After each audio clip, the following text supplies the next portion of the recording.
Walisongo, meaning 9 saints, refers to a group of 9 Muslim missionaries who played a pivotal role in the spread of Islam in Java, Indonesia, during the 15th and 16th centuries.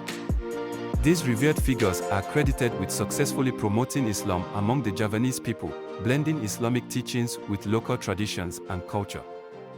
Their efforts are often seen as instrumental in the peaceful propagation of Islam across the island, which contrasted with more violent forms of conversion seen in other regions of the world.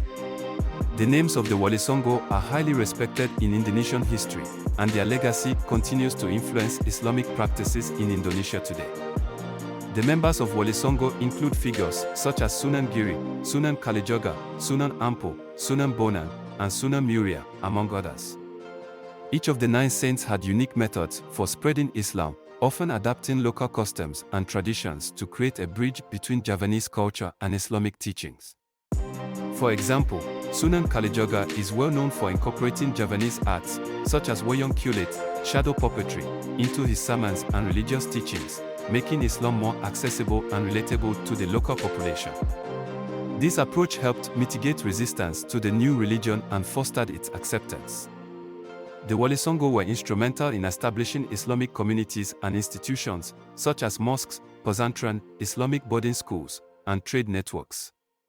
They used these platforms to teach Islamic principles, ethics, and the practices of worship.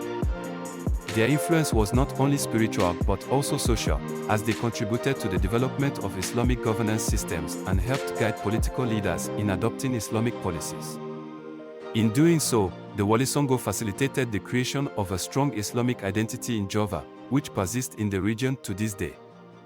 The tombs of the Walisongo, scattered across Java, have become important pilgrimage sites for Indonesian Muslims. These tombs are often visited by devotees seeking blessings or wishing to pay their respects to the saints. Sites like the tomb of Sunan Ampel in Surabaya and the tomb of Sunan Gunung Jati in Cirebon are considered significant spiritual landmarks. The preservation of these tombs is a reflection of the deep cultural and religious reverence for the Walisongo and their contributions to the spread of Islam in Indonesia. Today, the Walisongo's influence is still felt in Indonesia, as they remain symbols of peaceful propagation and cultural integration. Their approach to spreading Islam is often seen as a model of tolerance, respect for diversity, and the importance of cultural adaptation in religious practices. The legacy of Walisongo continues to inspire both religious leaders and ordinary people in Indonesia, shaping the country's Islamic traditions and its cultural diversity. The teachings of these 9 saints have left an indelible mark on Indonesia, making the Walisongo an enduring part of the nation's spiritual and historical identity.